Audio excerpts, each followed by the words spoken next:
Welcome to The Current by TreasureCoast.com, where we discuss interesting people, places, and happenings on Florida's Treasure Coast.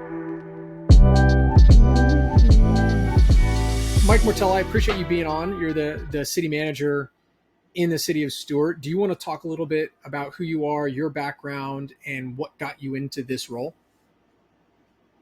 Okay. I grew up in Stuart, graduated from Martin County High School, uh, moved back to Stuart for my professional life.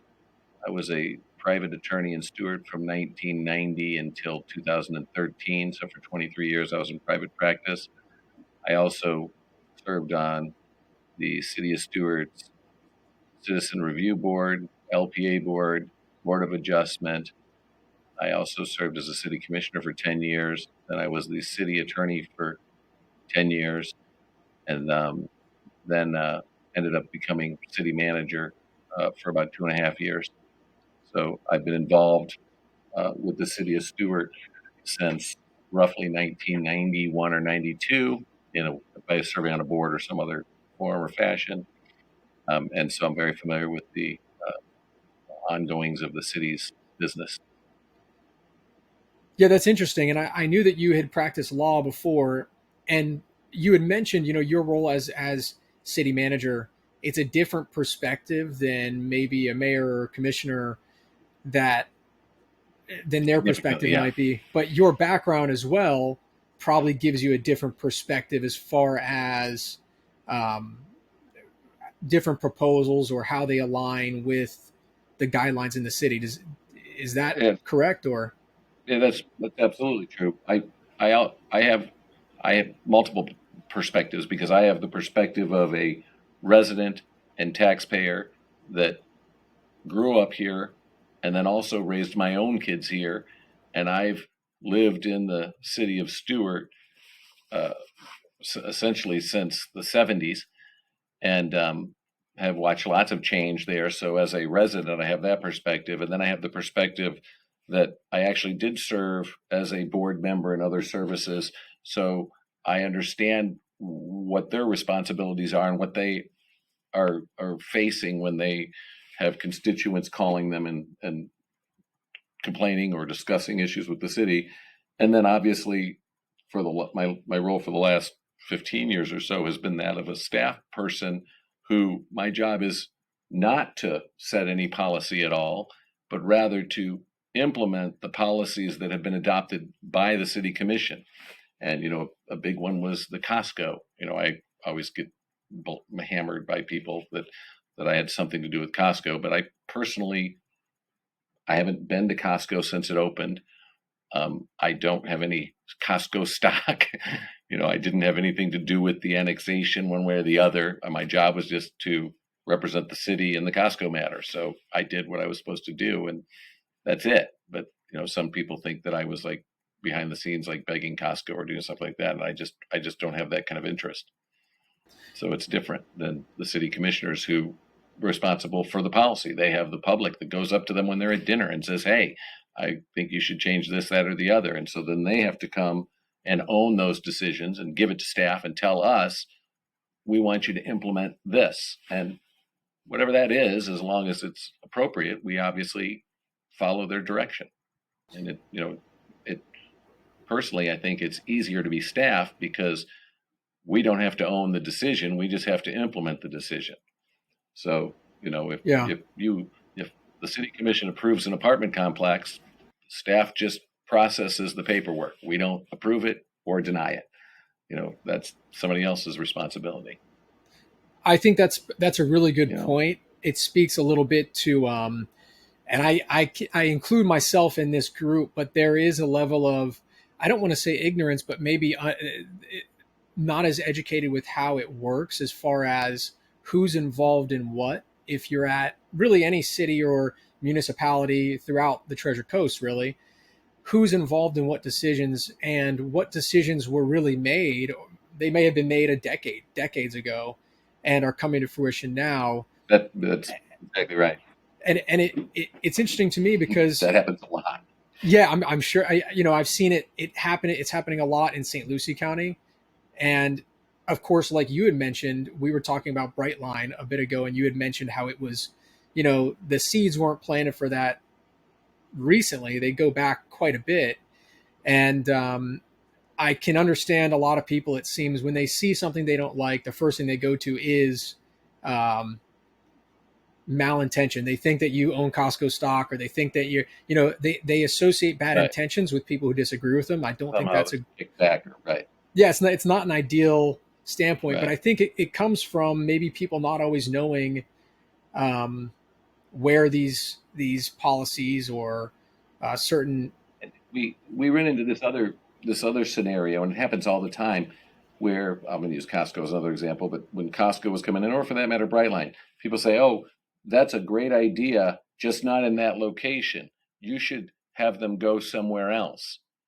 And Italy in Florence was owned by the Medici family, and they could actually, back in the 1400s, could say, yeah, the bakers are going to be in this side of town, and the goldsmith is going to be in this side of town. But in modern day United States, the landowner has the rights, and so the city of Stuart doesn't get to say to the guy that wants to open his business, "Hey, we like your business idea, but you're not going to go there. You need to go out to Indian Town," or whatever it might be.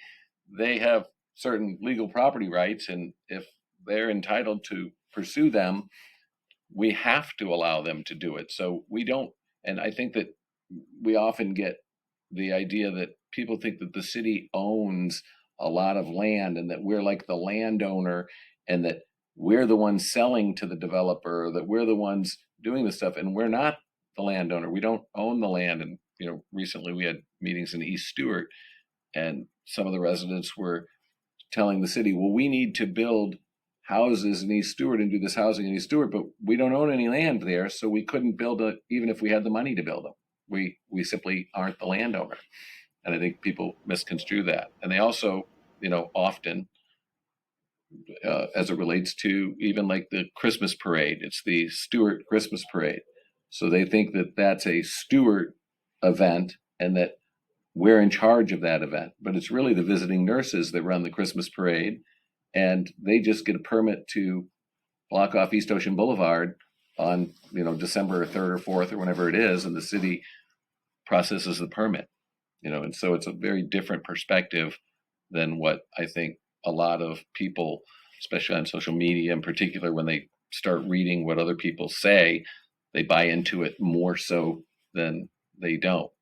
And I 2 weeks ago I was heard that the city of Stewart's development was causing traffic problems, and the city of Stuart hadn't approved a project since March of 22, and it's 25. And I was at a joint meeting with the county today, and they put on the bulletin board that the city of Stewart's population has gone down 700 people. So it's not slow growth, it's actually diminishing population, actually went down in population. But nonetheless, somebody driving down the street perceives that city of Stuart is booming and growing so quickly that it's growing at a super fast rate. And we were mentioning Port St. Lucie or St. Lucie County a minute ago. Do you know what the population of Port St. Lucie was in 1974? I think I do. It was something like 30,000. 300. No, are you serious? 300 people. 300 people. Wow. Yep. So that's unbelievable. That's a big, and it's currently 258,000. Yeah. And the Martin MPO, which is the Metropolitan Planning Organization that works with FDOT and transportation-oriented things, is currently doing their 30-year forecasting, which would be 2055. And we now fall in the Port St. Lucie urbanized area. It used to be that Port St. Lucie wasn't an urbanized area, and then when its population grew to a certain number, it captured Stewart and Martin County, and we're in their urbanized area now, even though we're much older. And Martin County is projected in the year 2055 to grow from 165,000 people to roughly 200,000 people, which is about 35,000 more people. And when you think about like Indian Town and the Kiplinger development, Newfield in Palm City, and then the development that's got about 4,000 units down in Hope Sound, that number's probably pretty close. And so it'll be about 200,000 people in 2055. But the Port St. Lucie urbanized area is currently 520,000 people, and it's going to go to 950,000 people by the year 2055. So it's going to add 400,000 more people to it, of which 30,000 are going to be added by Martin County, and 370,000 are going to be by St. Lucie County. But if you look at the geographic location of that, Tradition and the heavier parts of Port St. Lucie are on the southern side of St. Lucie County and kind of border Martin County's geographic border. So if you think about on a Sunday going to the beach, well, right now there's a lot of traffic that we see coming and going through Stuart that's related to people passing through Stuart. And that's based upon 260,000 people being in Port St. Lucie. But if we add another 400,000 people to that urbanized area, and they're all going down East Ocean Boulevard to get to the beach, because there's no new roads planned, and there will be those 400,000 people. And if you think about if you're out in Tradition and you want to go to the beach, you can either drive all the way up to Fort Pierce and then go out over that bridge, or you can cut through Becker or Canner and come down and go over East Ocean Boulevard. And it's probably half the time to go through Stuart than it would be to go to Fort Pierce. So you can anticipate that traffic will happen. And I'm not saying it's right or wrong. I'm just saying it is what it is. And as that traffic accrues and there's traffic on East Ocean Boulevard, people's perceptions will be, oh my God, the city of Stuart has overdeveloped. Look at all this traffic that it's created. When in reality, the city of Stuart's projected growth from now until 2055 is 1,500 people. So that's it. When the city of Stuart will not get more, no matter what, than 23,000 people, but it's more likely to end up at about 21,000 people, just because to be 23,000 people, every single parcel that was vacant in February of 23 when the study was done would have had to be built at its maximum density. And that just simply doesn't happen. So it'll probably be around 21,000 people at the end. And of course, you think about, we'll add another 30,000 to Martin County alone in that same 30-year period, and only 1,000 of them will be in the urban center of Stuart. So there'll be a lot. It'll just be a different place. It won't be Fort Lauderdale or Broward County or Miami, because we don't have high-rise buildings. And in 2005, Frank Brogan was the the lieutenant governor, and he spoke to a group of people in Martin County, and he said, and again, there was lots of development going on, and Port St. Lucie was the fastest growing city in the United States at the time. And he said, don't panic. Martin County has regulations in place. You guys have zoning in place, and you have height restrictions in place. They'll prevent you from being like Broward County. And he said, right now, Broward County has 1 million people.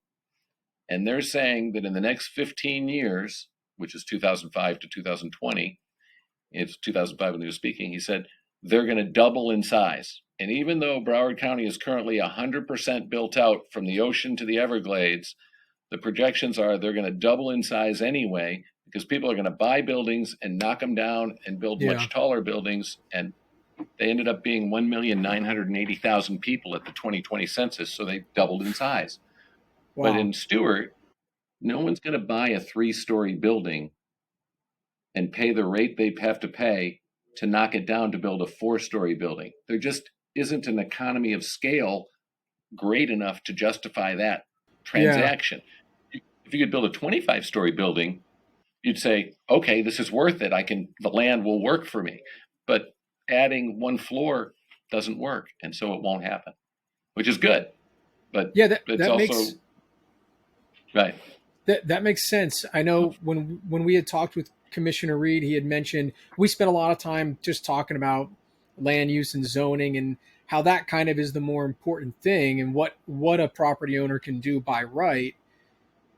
Whereas, it's not always, hey, they've got this proposal and the city's got a gavel saying yes, no, because there is a certain amount of things that people can do.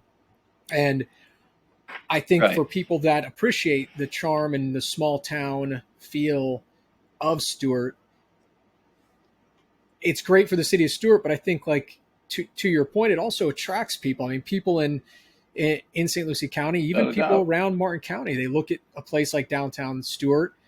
Downtown Jensen's making a lot of bounds as well, but downtown Stuart is kind of its own thing that a lot of people, they see that charm, and then it attracts people in there, and then you get the traffic maybe on top of that, and people So yeah. So and presume that as growth. there's a development pressure demand because of, like you said, the very nature of the fact that it's on the water and close to the beach and the weather's nice and it's quaint and et cetera. And that development pressure exists whether we have a Brightline station or not, whether we have Yeah.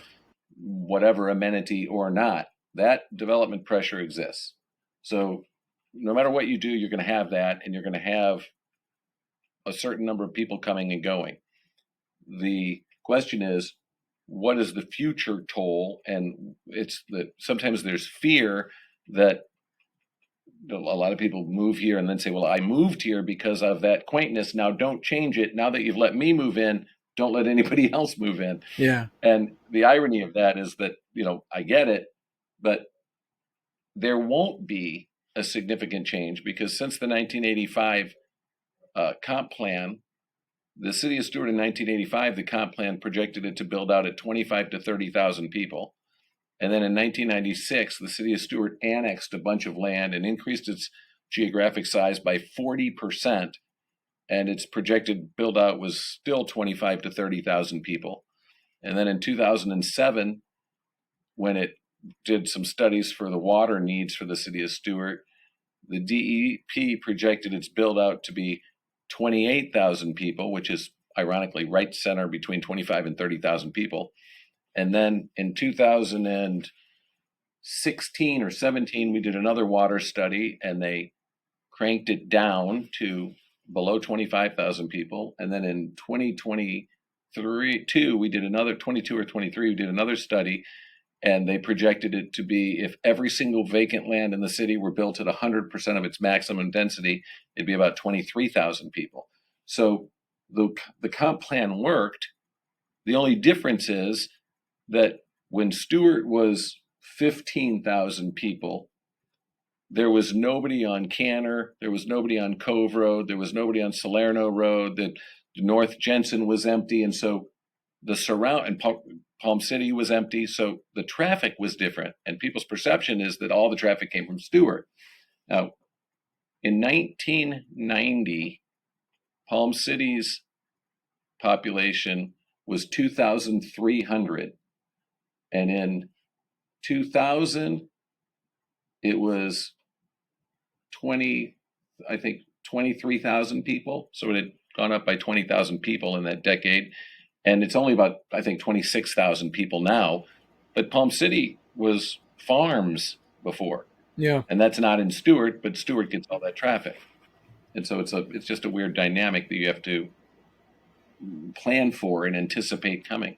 Were you familiar with that? A couple of years ago, a barge hit a bridge in Maryland. Yeah. In Baltimore, it was crazy. It was like a slow motion crash. Yeah, right. Anyway, right. that bridge that bridge in Baltimore paralyzed Baltimore because they said that it created 1.5 hour delays getting in and out of Baltimore. Yeah, I heard because 35 to 40,000 people a day use that bridge. When I saw that news, I was like, 35 to 40 and they're paralyzed? We have 58,000 people a day coming over the Roosevelt Bridge. So to me, that 38,000 was 20,000 less than we see on the Roosevelt. We have roughly 30,000 a day coming over the Monterey or the Palm City Bridge, and another 20 something over the Indian Street Bridge. So, we have 90,000 or 40,000 coming from that end and 60,000 coming over from this end. So that traffic is enormous to the city of Stuart. But it manages and everybody gets where they're going. And if you really think about it, you notice the traffic, but it's 10 minutes. It's not, we all compare our traffic on US 1 here to how they compare their traffic on I-95 down south. So Yeah. we all just have a very nice environment. So we are very sensitive to the traffic increases. Yeah, I was with some I am too. friends. Yeah, I was with some friends yesterday or the day before. They came up from Boca, and I told them we were going around Stuart, and I said, "Yeah, we're going to this place. Look, it's this time of day. Traffic's going to be a little heavy. It'll take us, maybe 10 minutes to get there."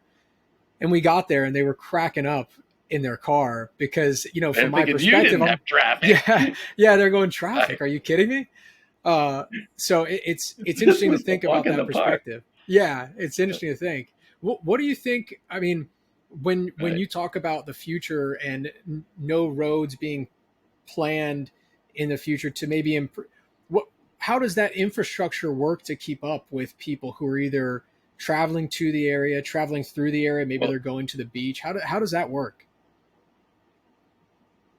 so it's funny because when I say no roads are planned, it's not in a negative way by any means. It's actually they've been discussed, and the community has said no. And Yeah, so in like 2002, FDOT, Florida Department of Transportation, came to the city of Stuart and said, there's a lot of projected growth in St. Lucie County. We want to widen US 1 and add another northbound, another southbound lane.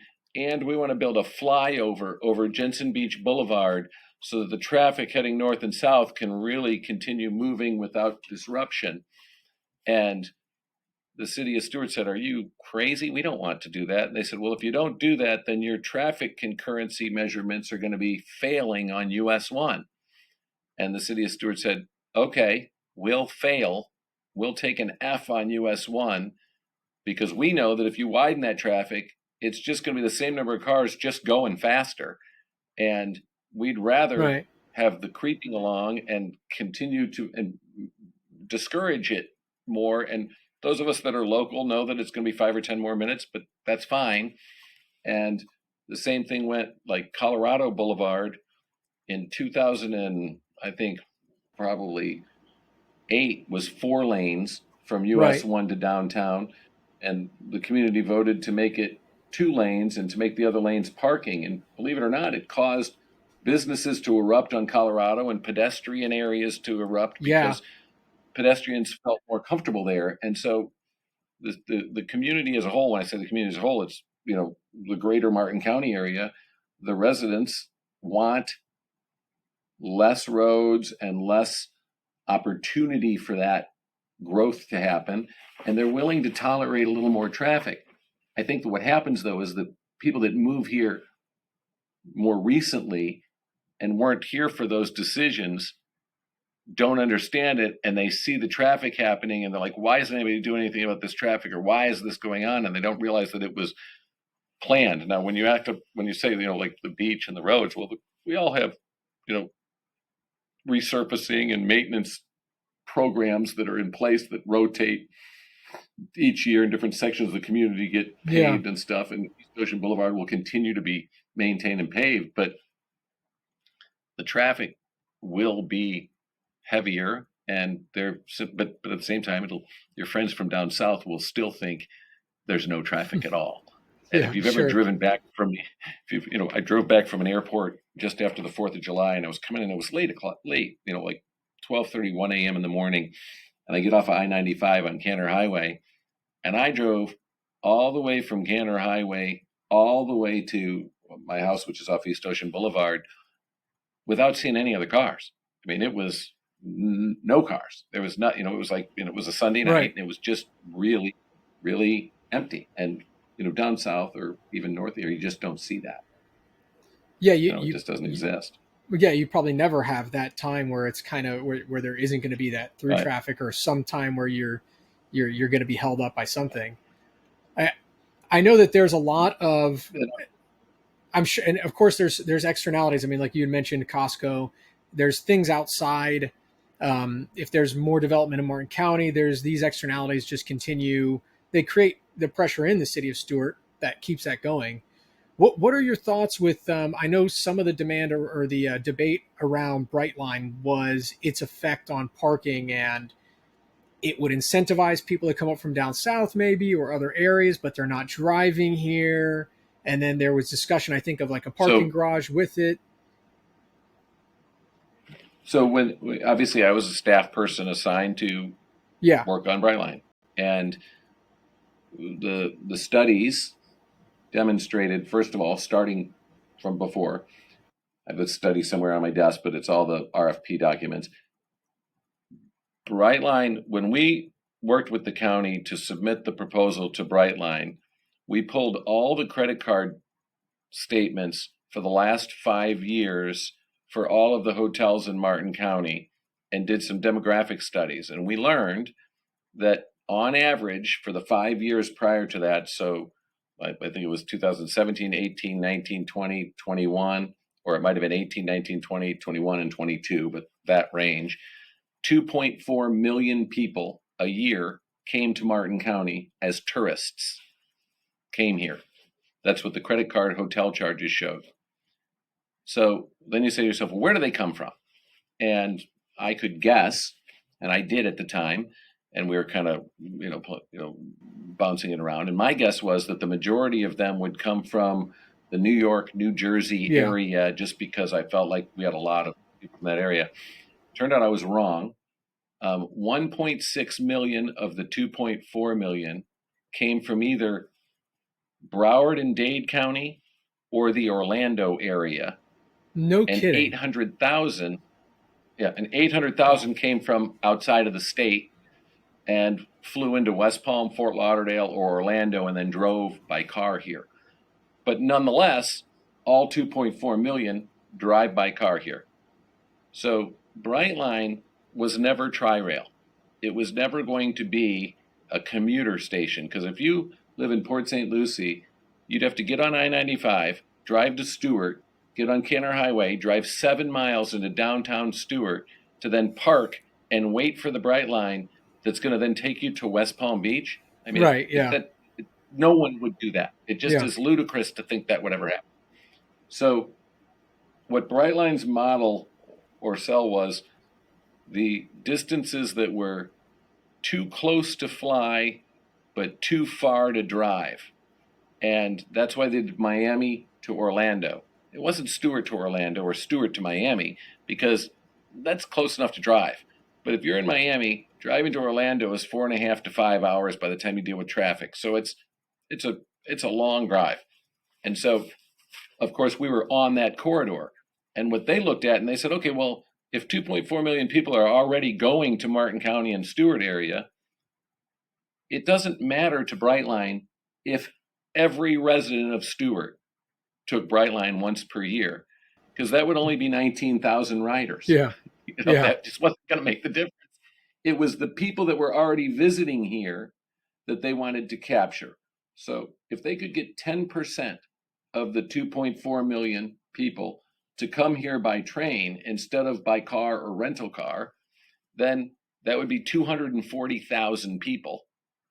And if you said that people don't travel by car alone, they come in it's an average of 2 people per car. Now, I know it could be 4 people, but it could also be 1 people. So if you just use 2 people for car, that'd be 120,000 cars a year. And if you had 120,000 cars not come to Stuart per year, but the same exact number of visitors were already coming here anyway, all it would do is reduce the number of cars by 120,000. But then it takes a step further, because if you took a train to Stuart and you took an Uber to your hotel on Friday night when you wanted to go to downtown to dinner, you're not going to drive the car to downtown and park in one of the parking spaces. You're going to take an Uber downtown because you don't have a car to drive there anyway. Sure. So it also relieves the parking pressures, because 120,000 parking spots are not necessary because those cars never arrived. The next question is, well, what if it's not 120,000? And I don't know what it's going to be, but what I know for sure is it's 100% of whatever number it is. So if next year 100 people got off the Brightline train in Stuart instead of driving to Stuart, it'd be 100 less cars that drove to Stuart. If it was 10,000, it'd be 10,000 less. But whatever it is, those people aren't coming by car. What we also found out was that we know how our season works. In January, February, and March, all of the hotels are full. So we got 2.4 million people per year, all 5 years in a row, because that's about how many people can come to Martin County. So that number was pretty stagnant as well. So it Interesting. wasn't a situation that you were going to have 7 million people coming all of a sudden, because there weren't hotel rooms for them. So it was Right. still going to be 2.4 million people. And that was going to be the logic behind it. Then going to the parking garage, everybody had wanted a parking garage in downtown Stuart. So they said, well, when you're negotiating with Brightline, put a parking garage in and have them do a parking garage. And we had said we would provide 200 parking spaces for the Brightline station. And what happened is, during the negotiations of it, they had opened up their Boca station. Now, Brightline didn't build a Boca station for people to ride from Boca to Miami or from Boca to West Palm, because obviously no one's going to do it. It was because the station was on the corridor and there were people going to Boca on vacation as well. And Brightline knew that they could make their money not from the people leaving Boca, but from the people already traveling to Boca. Sure. They found when they opened up the Boca station that the parking lot sat empty. That when people from Boca wanted to go take Brightline and go to the airport or do whatever it was, they had a friend drop them off at the station, or they took an Uber to the station so that they didn't have to pay for the parking. And as a result, they kept diminishing the number of parking spaces they needed, because they're like, well, it turns out we're not a commuter rail. And so the people that are going on Brightline are coming here on vacation without a car because they're landing in the airports or whatever, or they're coming from Miami and they're going without a car and they're going to take an Uber to their hotel, or they're coming from Stuart and leaving to go somewhere else, and they will be having someone drop them off, so they're not going to leave their car in the parking lot. Even if it's from Port St. Lucie, no one's going to pay $20 a day to park their car at a Brightline station when they could pay $30 and take an Uber from Port St. Lucie to that station. And if they're going to go on a 6-day vacation, there's no economy in paying the parking. So we're downgrading it, but we still wanted the 200 spaces, and we ultimately moved it to, we could do it with just surface parking, and we wanted to save all the trees. And we thought, well, we didn't want to make a high-rise parking garage just because it's ugly. What happened was, though, that the social media perceptions was that, oh, it was a big bait and switch and they're not going to build the parking garage now and they're going to create all these parking traffics and all this other stuff, when in reality there was no actual evidence that that would happen. Now, there is, without a doubt, like you were mentioning, the idea that if Brightline is promoting Stuart and people are coming to Stuart, isn't that going to cause more people to come to Stuart, and isn't that going to cause more people to want to move to Stuart?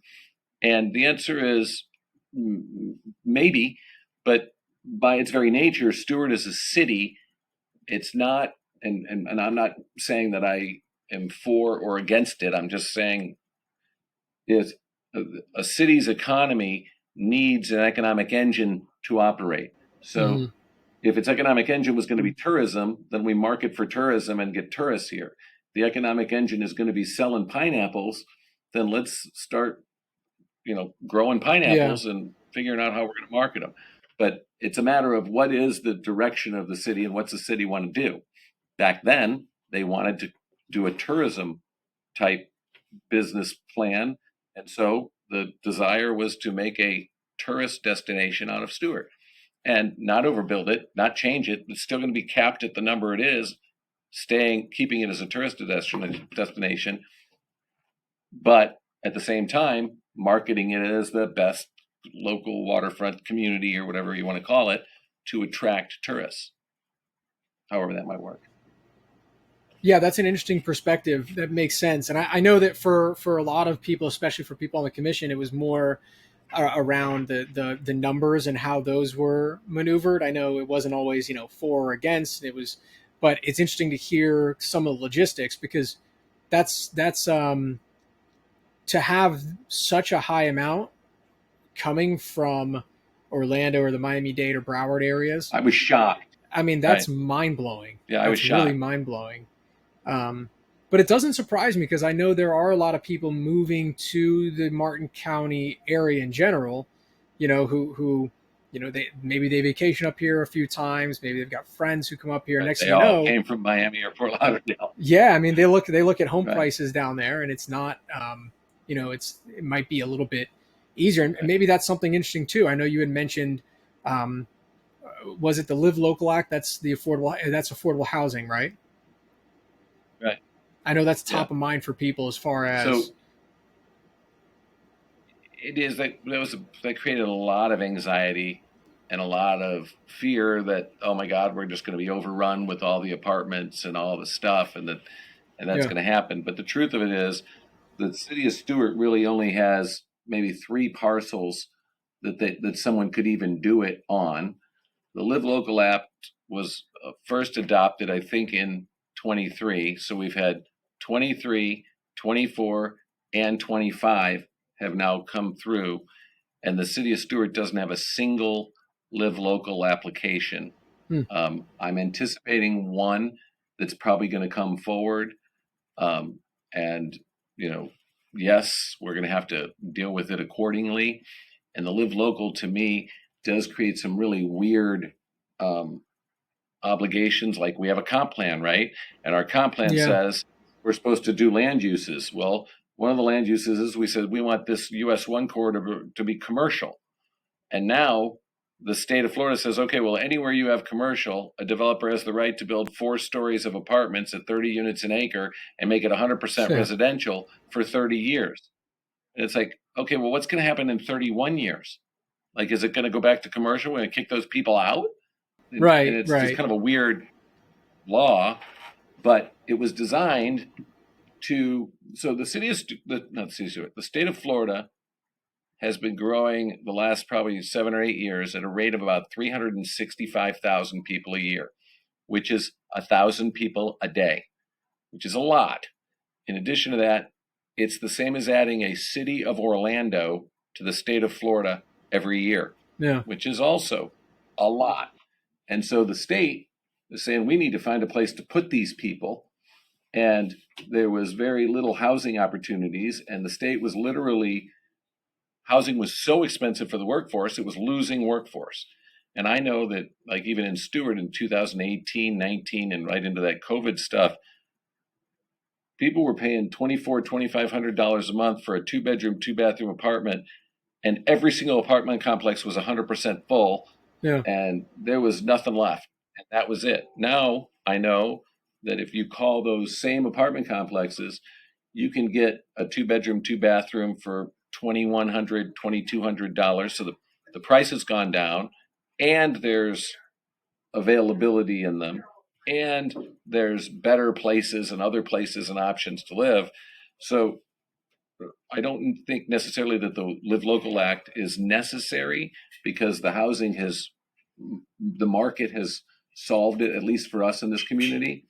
And in addition to that, under the Live Local Act, this is the part that's amazing, it says that in Martin County, the developer, in order to build it, has to put 40% of the units at 120% of AMI. And I did the math last year, and it was $84,000 a year was the AMI. 120% put it at about 105,000. But then if you did the math under the statute on what you're supposed to pay for housing, the rent was $2,530 a month, is what the developer had to agree that he would charge for 40% of the units. Well, I'm looking at all these other units that were built without Live Local, and none of them are charging $2,500 a month. So that's not a hard burden to reach.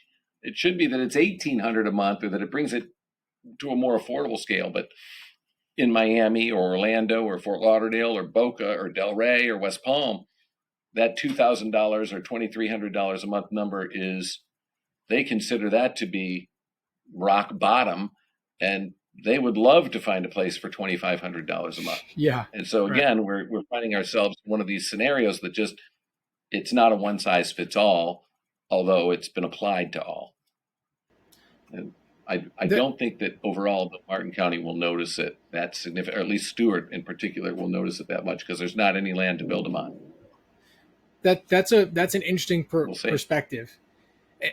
what else? We're kind of running up on time. Is there anything else that you think we've covered a lot of ground? Well, Is there anything else that you think would be relevant to this?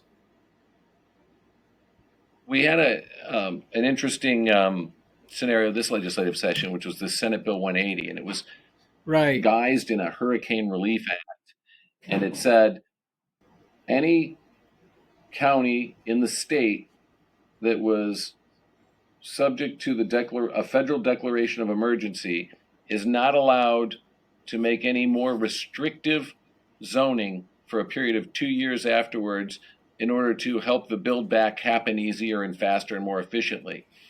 Everybody got very upset by that and felt like it was an overreach by the state.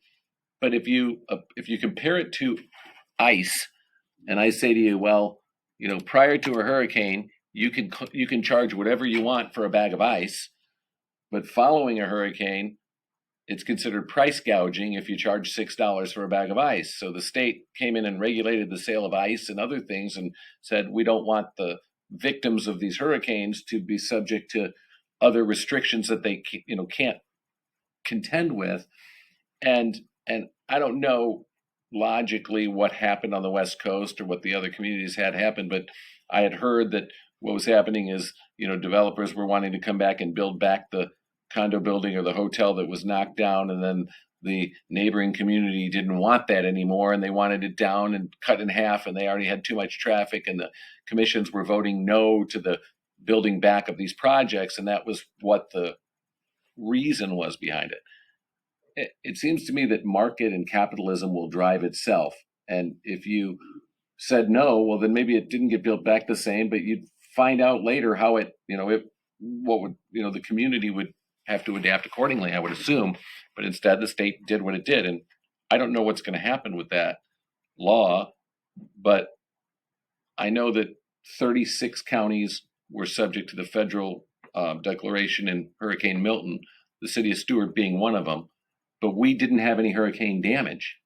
Yeah. So we were lucky. Martin County had those tornadoes and lots of damage, and they weren't as lucky, but the city of Stuart didn't.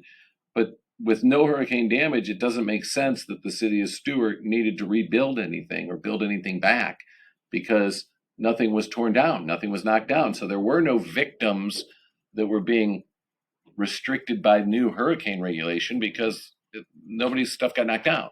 But again, we got into this one size fits all solution. Yeah, and like the a blanket state of Florida, approach. let's face it, and the city is a agency of the state. So we all, when the state capital is in Tallahassee, because it was halfway between Pensacola and Jacksonville, and there was nothing south of it at the time. Yeah. And as time gone on, the cities were extensions of the state. Now, with the internet and other means of communication, they can regulate more swiftly throughout the whole state, and they seem to be wanting to do so. And we'll just have to deal with it accordingly. The good news is the city has codes in place that even without those, even with the prohibitions on the regulations, our city commissioners have the ability to vote no on projects because most projects, the way our code is already written, have to come before the city commission anyway. So it probably won't amount to a significant impact to the city because the commissioners will still have the discretion. We'll have to see. Anyway, I know you're running out of time. If you have any questions, I'm happy to answer them. No, that was perfect. I mean, honestly, I think it could be good maybe in the future to even do a follow-up because I do feel like we covered a lot of ground and we got deep within a lot of the stuff we did cover.